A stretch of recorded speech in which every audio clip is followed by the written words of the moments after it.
Welcome to the 8 Billion Project, where we're on a mission to make an impact by discovering and sharing the purpose of every person on this planet. I'm your host, Liza Florida. Enjoy today's episode. Hi, everyone. Welcome to the 8 Billion Podcast. I am your host, Liza Florida. And today we've got a special guest for season 5D. She's a mindful embodiment coach, an energetic healer who is passionate about guiding people to connect back with their authentic self and live aligned and embodied. Please help me welcome Tiffany Wylder to the 8 Billion Podcast. How are you doing, Tiffany? I'm really good. Thank you so much for having me here. Oh, you are very welcome. It's an honor for me to actually have you on. And Tiffany is from Australia. So where are you from in Australia again, Tiffany? I live in a little town called Copacabana, which sounds more exotic than it is. It's more like a sleepy beach town. And it's about an hour and a half from Sydney. An hour and a half from Sydney. Now, has Australia, so we are recording this first week of April. I think this may launch anywhere between maybe May and June, but has Australia opened up its borders already? Because I saw someone from here travel. Yeah, we are finally all open again. Oh, wow. Maybe a couple of, I'm not exactly sure when it is, but I think it was about a month ago. Oh, that is incredible. Family overseas who are very excited to be able to go see them again. Oh, wow. Okay. Well, so I guess world, it's opened up because Australia had one of the strictest borders in the world. So I'm so happy to hear that though, Tiffany. Yeah, it's been crazy few years, right? Yeah, it has.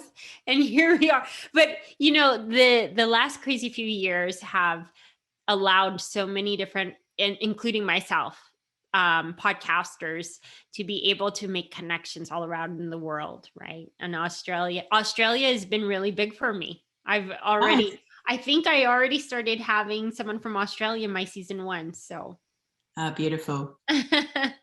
Now, Tiffany, what I wanted to share, well, of course, to the audience, Tiffany's got an extraordinary story that I learned about when we met first. So I'd love for her to explain.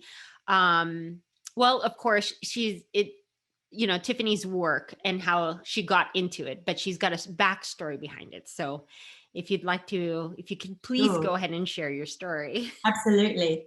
So I always had a feeling that I wanted to work helping people, but I didn't know exactly what that meant. When I was really little, like a little kid, I used to say, I want to heal people with my hands.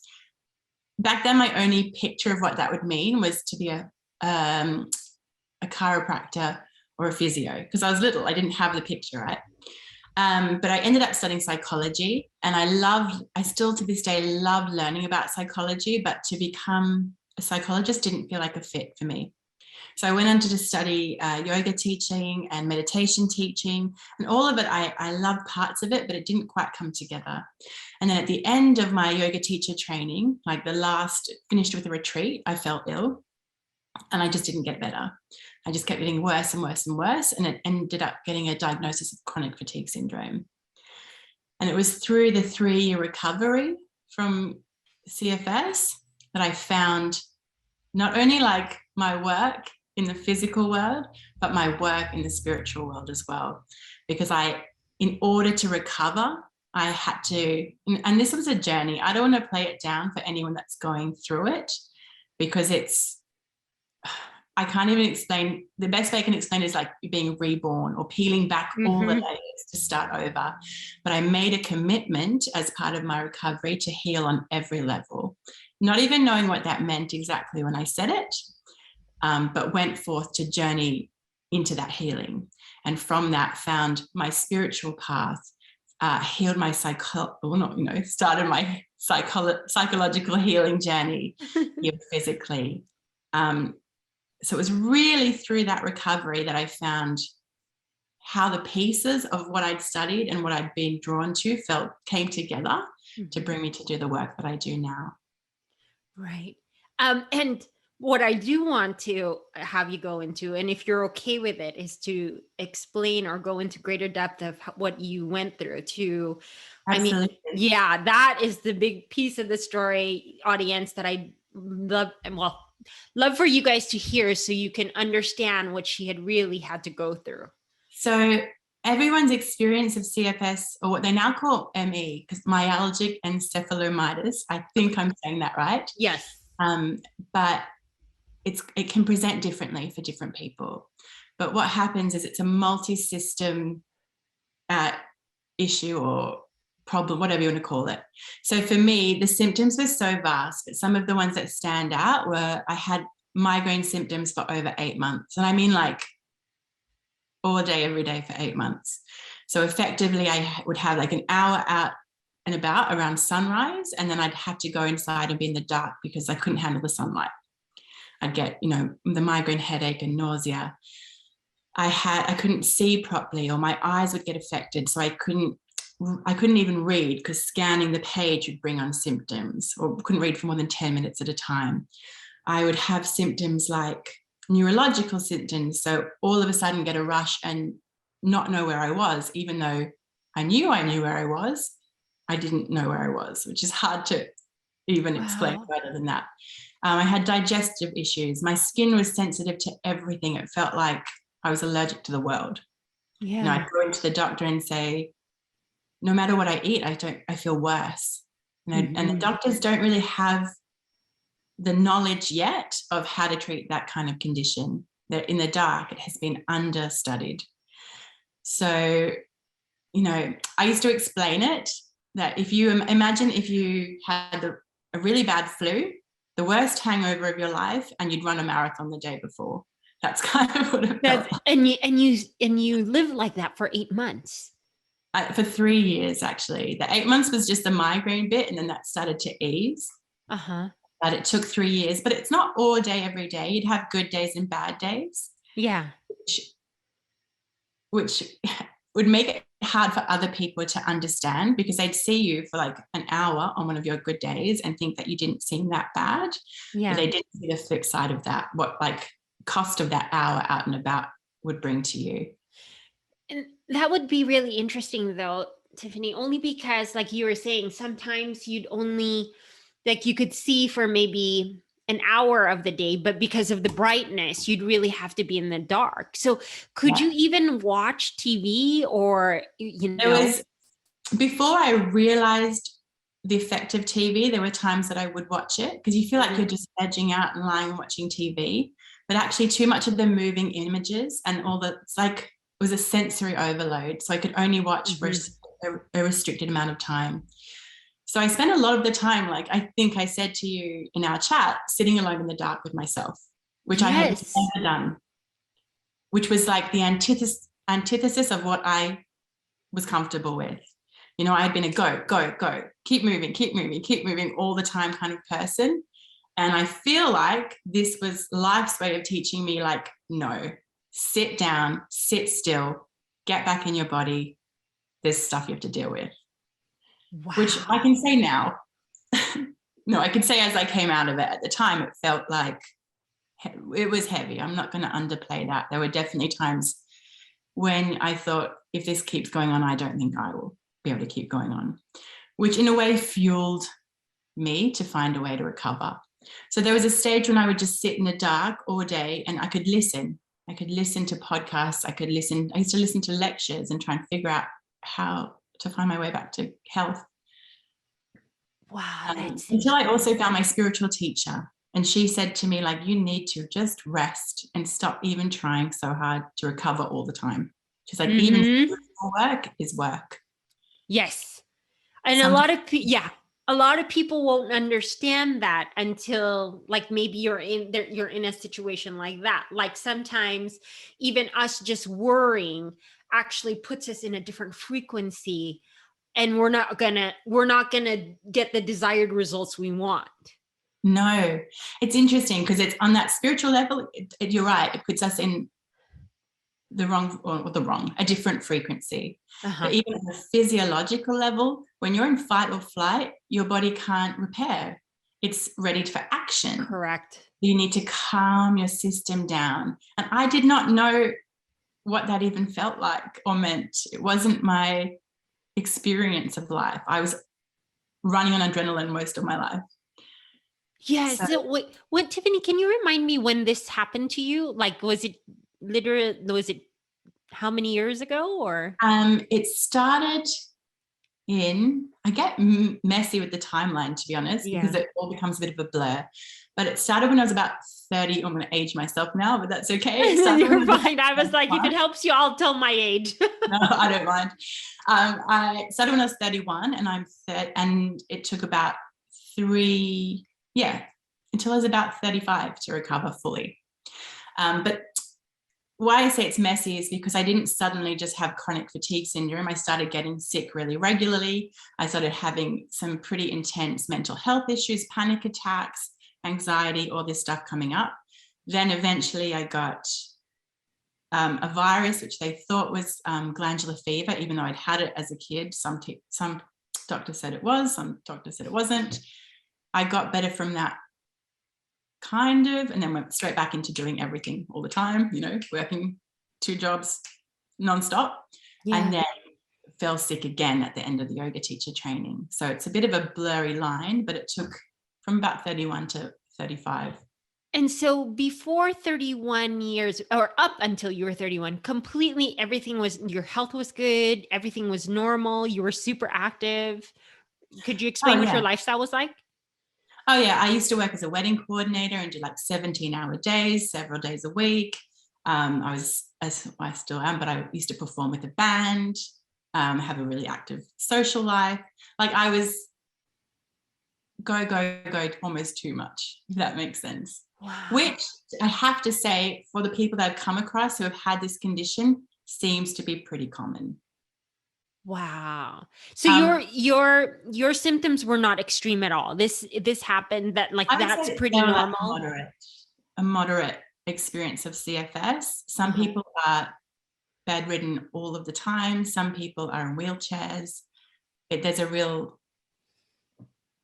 scale of what people experience. And so of course now you have the whole reason that you're doing the work that you do is because of that. Now, I was just going to say to the audience, I mean, for obvious reasons, if you're going to be tuning in, you know what 5D is and the spiritual work. And Tiffany, most especially in the recent times, everyone has been experiencing like spiritual ascension symptoms, and they do feel very much like that, like massive headaches.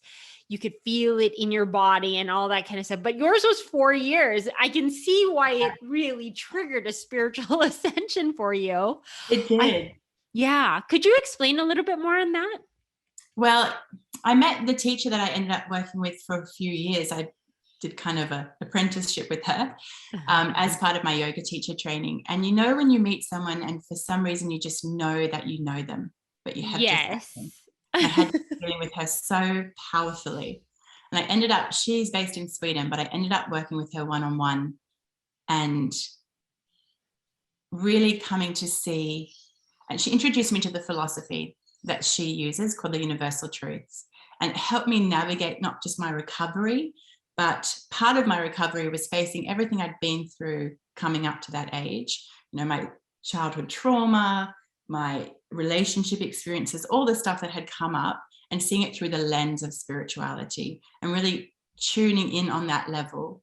And then from that space of learning to accept and to love myself no matter what, like unconditionally, which is a process. I'm not going to pretend I've like mastered it. It really opened up more of the higher senses as well, which I always knew in the background that I had access to, but because of my experiences and my social dynamics and all that stuff had kind of just been like, I don't know. But it really came through, it started coming through powerfully, messages coming through, this claircognizance, just this knowing that I had always felt but never really trusted. Yeah. And learning to trust that was a huge process for me, because my teacher would be like, you just need to trust. And I'd be like, but how do you do that? Like I was always a how do you do things person, not just a like sit and let it happen. I was like, how do I just trust? Okay, how do I do that? Well, let me ask you, since you did say like you know that you've known them, or you feel like you've known them, and I don't know, and I ask this with each guest sometimes, depending on where the conversation goes. Do you potentially believe that she could have been part of your past lifetime, because she probably came back to guide you and teach you this, to tell you and help you remember how powerful you are? Because I'm going through a lot of that myself right now, to be honest. Yeah, I think we're definitely like soul family. Mm-hmm. And that it was just exactly as it's meant to be. Yeah. And if you don't mind, I'm going to go and I'm going to share this only because of with the audience. And in this season, you're going to hear me reference to remembering a lot. And when we're taping this, I'm taping, just to give the audience reference, I'm taping this between March and April and launching this season on May. However, we've been going through some major shifts globally, and and energetically, and I don't know if you can feel it though, Tiffany, and if you are sometimes more in the small town, energetically you might not feel it, but when you're in like highly densely populated areas, you're gonna feel it, because the I definitely feel it, and that was one of the reasons I moved here, because I feel a lot, and in order to find that calm, I needed to not be busy all the time, all that energy coming through. I honestly think that had been something I experienced for a long time, but didn't understand. But didn't consciously know it. Yeah. Because that's everything that is interesting, though, that as I launch this, or as I tape this season, in alignment with me taping this season, I'm part of mastermind groups on huge sisterhoods. And I just joined one this last month. It started in March, but I didn't know for so long. I was doing things like I would light candles, I would burn incense. And they told me it's the process of remembrance, because we're going back to remembering what we did in the past. And so that's what I was just going to say. I was like, and I wanted the audience to know, like I did, Tiffany and I in our meeting never talked about any of this, but as far as podcast goes, I might as well talk about it, because sometimes there's things that unravel during a podcast. 100%. I think that for most of us, our work, our spiritual or personal work is a remembering. It's a peeling back of all the layers of conditioning, of unhealed trauma, of things that we've been told and believed along the way that aren't our truth, peeling that back to step into our authentic sense of self and our way of being in the world and our purpose in the world. Yeah. The rest of it is just like masks, if that makes sense. Yeah, exactly. It's absolutely the programming. It's the mask. And it's no one's fault, because it's been like this for generations. It's now shifted that we're all doing this on a global scale, that now that's why it's so honored for me to do this season, because I will actually put out 30 podcasts of people from around the globe that are waking up everywhere. So I told everyone there's something for everyone in this season. That's amazing. Yes. It really has been a huge shift over the last few years. And I felt like, it's hard to say I was lucky to have that experience, but that experience being unwell ended up being one of the best things that ever happened to me, because it changed me fundamentally, or changed me back, whatever you want to call it. Or brought you back to remembering who you are. And it also taught me how to sit with uncertainty, because I didn't know how long I'd be like that, or what was going to happen the next day, which has been huge for all of us over the last couple of years. And just learning to trust that no matter what happens, I can get through it. Like all these things that we then, I was in isolation for years, in fact. Right. Before everyone else was in isolation. So it brought up a lot of other things, but it definitely gave me the experience to help me through the last few years, and see it as just an experience we're all going through, and that we can all learn from, and that we can all come out of, if we give ourselves the space to come out of better than we went into. Absolutely. I mean, like, you have gone through some extraordinary, you know, experiences, because one thing that in most cases I would say is lots of those people who have gone through a spiritual journey and awakened have awakened because of great pain, whether it's been physical pain that they've had to recover from, or whether it's been emotional. And oftentimes that journey is really lonely. It's very Oh, lonely, because yeah. in order for you to get to the core, you can't be, you're definitely not socializing out there. No, it can feel like too much even. Yeah. And And I you think don't too, feel a part of the world anymore. and I'm still in a local sense finding my tribe, but sometimes it can still be lonely. I feel like some of the things I explore and think about and talk about, I can't just talk about to To anyone. anyone. I was like, oh, don't worry. I was like, come on over to this side, Tiffany. I have a whole season of them. Yes, I should. And I was thinking about that. I was like, I've got to put all these people together. So once I get ready to release it, I'm all like, I should just introduce everyone together, because between all of you, everyone that's coaches, from anything holistic to people who do seminars, it's an incredible group of guests this season that I'm so blessed to be able to do that. So now, Yeah, it's Tiffany, beautiful. could you tell us in the audience a little bit more about your coaching, like in your practice that you're doing right now? Absolutely. So I work with clients one-on-one and in workshops, and we take what they're going through in their current experience as a starting point to uh, draw back into their personal psychology, their spiritual practice, and their experiences coming up to try and shift what's holding them back, or what's bringing up those big feelings, or what's coming up to be felt, so they can be free of it in the present moment. So the things that I like, the three words that I focus are connected to self, so that you can then better connect to the people in your lives and the world around you. Aligned with your soul purpose, aligned with your values, your higher values, not just kind of life happening to you, but you intentionally living your life. Aligned, connected, and embodied. And I think even for me, the embodiment part is still the part I'm working hardest on. But anyone can read a million books, anyone can do seminars, anyone can, go to programs. Until you embody the work, it's all just stuff that you know. It's not stuff that you live. So Oh, that's part of the work. It's living these truths. It's funny, once I went through the universal truths with my teacher, which took like a few years, it does take a I was while. like, okay, now what? She's like, oh, now you need to live them. I'm like, Yes. oh. Oh, It's okay. like, yes, it's like Yoda and the Jedis and all those kinds of shit. Oh, Yeah. Oh, okay. embodiment is huge, Tiffany. It That is. is like my big word right now.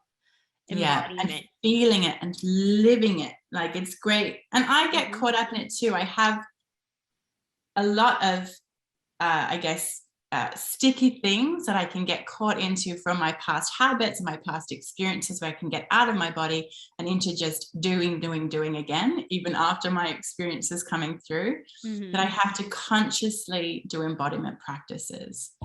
I have to slow down intentionally. Otherwise, I end up getting sick again, or, not to that level, but life is like, hello, like, Yeah. remember what we learned. Right. Come back into your body. And so I think that is the piece that is almost the most important part. So aligned, embodied, and connected. Wow, that's beautiful. And what the audience doesn't know is that you did get a gift after healing everything. I did. I was telling you that when I was going to see the specialist, Mhm. who they basically just monitor your symptoms, and from their experience with previous patients, give you a timeline of what to expect. And I've always had this like optimism that doesn't give up, which at times I would go there and be like, oh no, I won't be back again. I was always like, I'll be well in 3 months. I don't know what it was about 3 months. Then I'd come back 3 months later and be like, not well. And be like, no, I'll be well in 3 months. And it got to a point where the doctor said, all right, I think all things considered, I think you've got about 12 to 24 more months on your recovery path. And that was already 3 years in. or 3 years of working with him. And I was like, no, I'm going to be better in March. I'm going to be 110% better in March. And I said that to him with so much confidence, not even knowing, like afterwards I reflected, what does 110% even mean? Like, how do you be 110% well? And in March, at the 1st of April, I was well. I got well in March. I was well for a full month. And then the 1st of April, I conceived my son unexpectedly. And I was like, oh, there's that 10%. See, okay, audience, this is what I want to tell you. It's that knowing. There's a difference between when people tell you, okay, believe, and when they know. And somehow, whether Tiffany was conscious of it or not, she knew. And sometimes your body knows before you do. I've been saying this all season. Your body knows before you do. 100%. And there's even thoughts that the future influences us even more than the past. Yeah. Like we have this linear concept of time, but that's just how we see time. It's not how time is. Yeah. And sometimes I think our future influences us more than our past. So something about future me already knew these things were going to happen. We already knew that this is remembrance. Yeah. You're just remembering. And I was just like, I've been down this, and I feel like I've gone to great, like I've ascended a lot, but I'm telling you, the spiritual journey is absolutely beautiful. It's a beautiful journey. There's a lot of work. And I just want to let everyone know the work isn't easy because you've got to go through it. There's no way of skipping through it. There's no way of doing that. But knowing that there's people like myself and Tiffany and so many people out there that have gone through it, you guys will have so much more of a support system now. I mean, that's why they've become, like, you guys have become coaches. You guys are really the guides. 100, like it's the most satisfying work I've ever done. I feel so lucky to get to do this work because you're not helping people, you're helping them help themselves. You can't change anyone. Yes. For each of us, we have to make the change, but you give them the support and the tools and guide them through it. And then you see them take on these changes that last, that help them live a more joyful experience of life, no matter what their life throws at them, even through the tricky parts, and then go on to do that ongoing. It's not just the time that you're together. You get to see them flourish as the person that they're meant to be. And it's just such a beautiful experience. And yeah, it is work. It is not going to be like all roses and rainbows and whatever else. But it's so worth the effort. Yeah. As part of our psychology as human beings, a lot of us are more comfortable in the discomfort that we know than in leaning into what we don't know, the fear of the unknown. Absolutely. But if you just take that leap and do it supported. Yeah. We don't have to do this on our own. Healing work happens in healthy relationships. Yeah. But if you can do it, the benefits are tenfold, more than tenfold. They really are. So worth the effort because all that stuff we're carrying, it's heavy. It's heavy. And it's not serving us. No, it's not. It's heavy. And in many cases, it's generational. So it's not even our lifetime. We're going back to heal our ancestors' lifetime. So I'm telling you guys. Yeah. I'm telling you, audience, really, it's really a gift to be alive, to be able to experience this in human history. But know that what you're doing is so brave by healing, because you're doing it even for your children. Like Tiffany, your child, your son he will not experience half the things that we have to go through, because the world is going to be so different by the time he's an adult and has his children. Like when you have your grandchildren and you get to like take care of them and tell them stories, the world will be so much different. And that's why we're here to do this. To me, that's one of the most important, like the driving forces, like breaking those generational cycles. Obviously, I'm going to make my own mistakes, but I want them to be new, fresh things, not just repeating patterns. And it's not about blaming who came before us. They did the absolute best they can with what they had. Yeah. But now that we have the tools and the knowledge to make the unconscious conscious and to make intentional choices, that's a gift. And that's a gift that I'm so passionate about helping clients and in my own life like take advantage of, fulfill, because I don't want my son to carry what I've carried and to play out what I've played out. I think also the healing can go forward and backwards. It can. Oh, it is. The healing, how it's affecting her. I just feel like on that spiritual level, it can go backwards.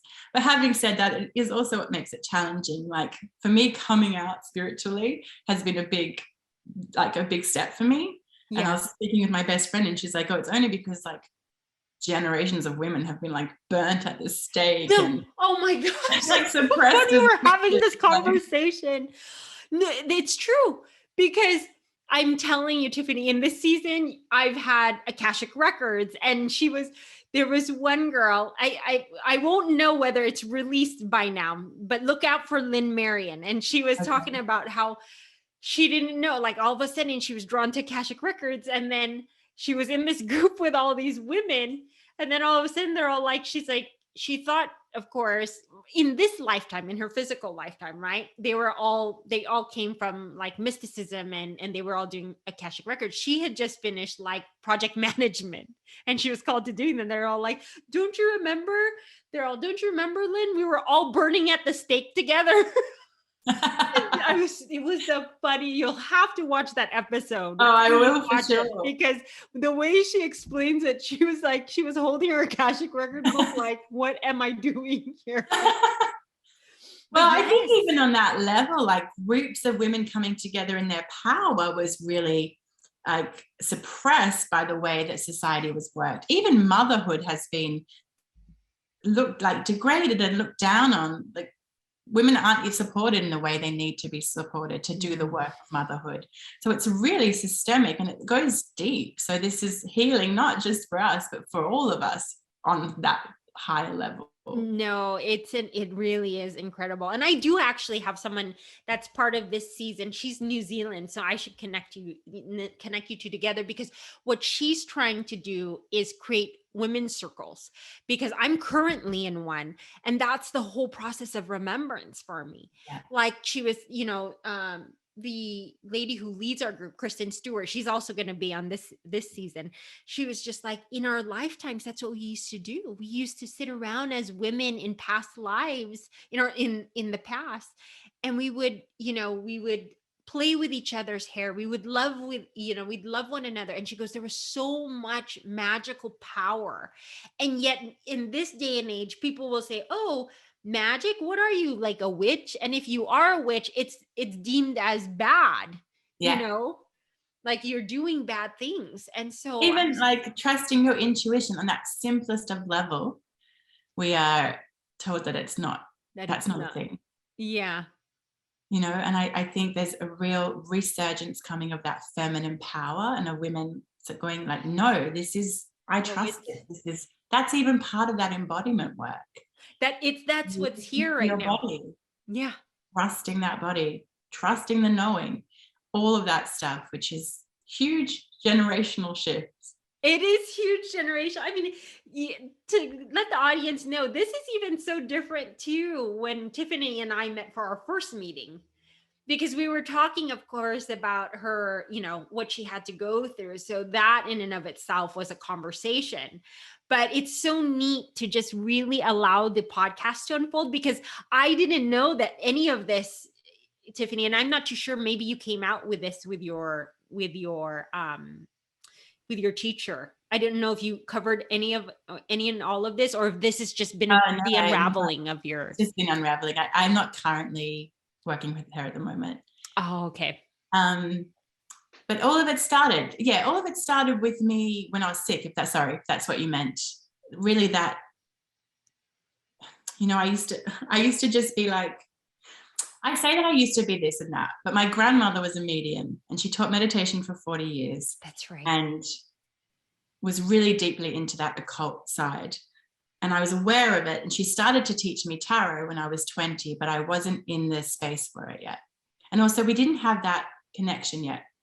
We found it more since she's passed, to be honest. Yeah. Which even back then I would have thought, like, what am I talking about? I studied psychology. It was all about the science and the really masculine brain stuff. Yes, absolutely masculine stuff. It wasn't until I got sick and I was willing to try anything.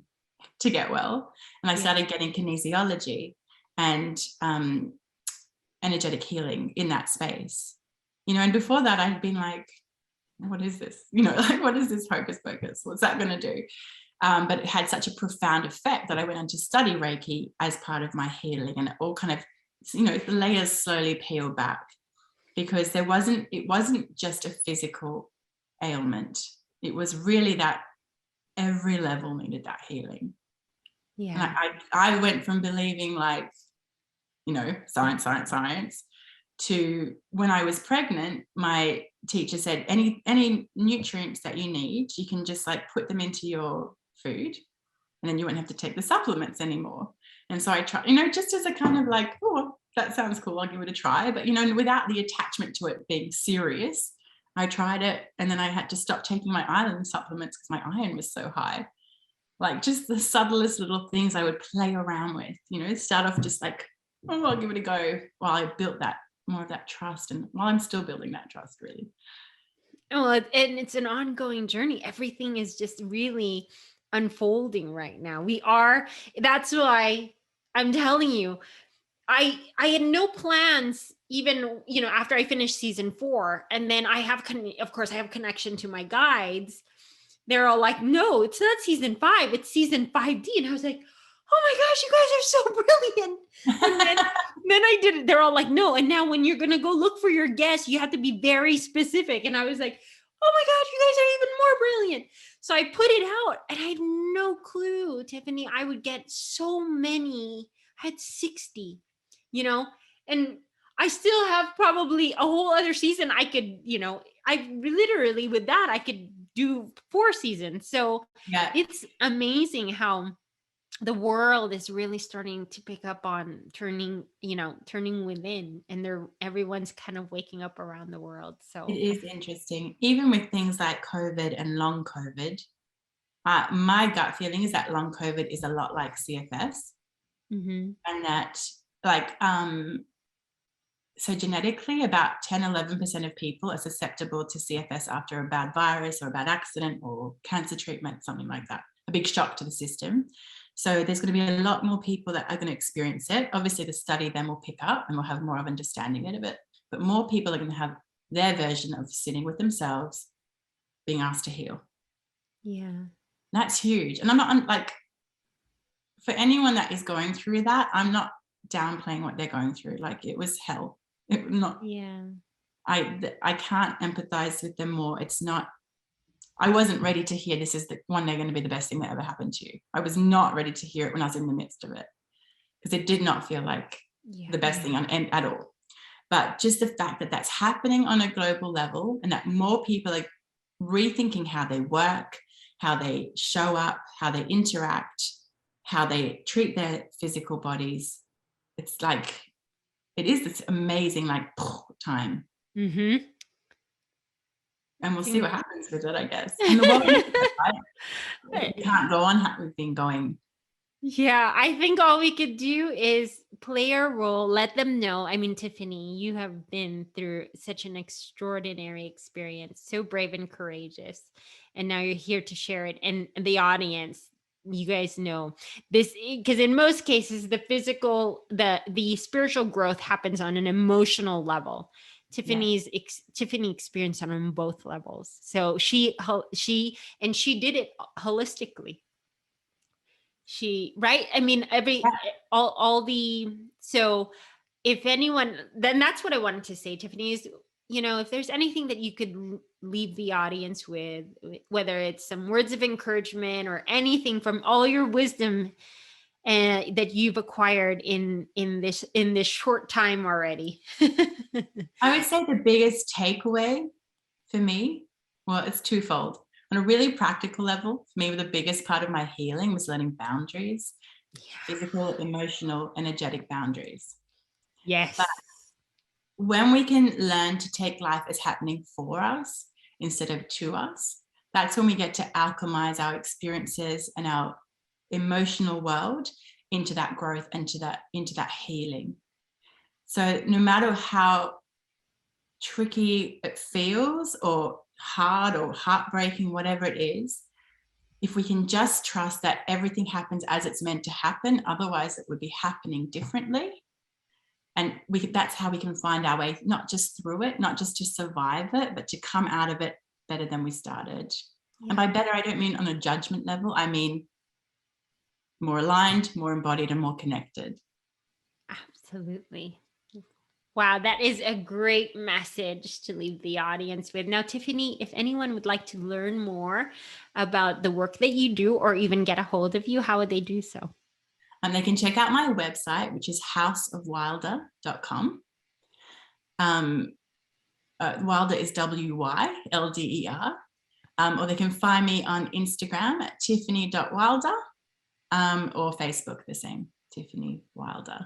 Awesome. And for anyone in the audience, please reference to either the show notes or in any of the social media for the contact information of Tiffany. I'll have it there also. So Tiffany, again, thank you so much from the bottom of my heart. No problem. And I just wanted to say that anyone that does check out the website and is interested in finding out more about how I do what I do, I offer a free initial session to see if we're aligned to work together. There's no strings. It's a 1-hour session, so anyone can pop onto the website and sign up for that as well. Oh, that's perfect. So you hear that, audience? You guys could do a one-on-one with Tiffany to kind of see if you'd love to work with her. And honestly, by listening to this podcast, if they end up in a meeting with you, they're going to end up working with you. So Tiffany, thank you again so much.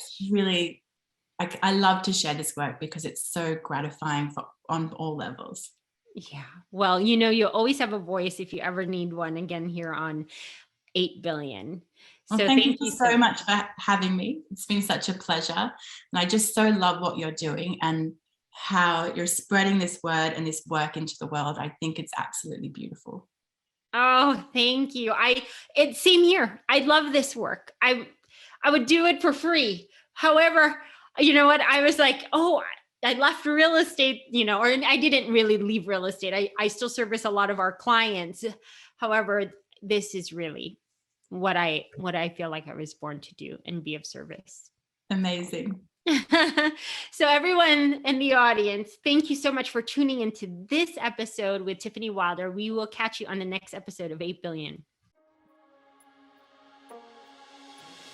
Thank you for listening to today's episode of the 8 Billion podcast. If it's moved you in any way, please share your thoughts or give us a review on Apple, Spotify, or YouTube.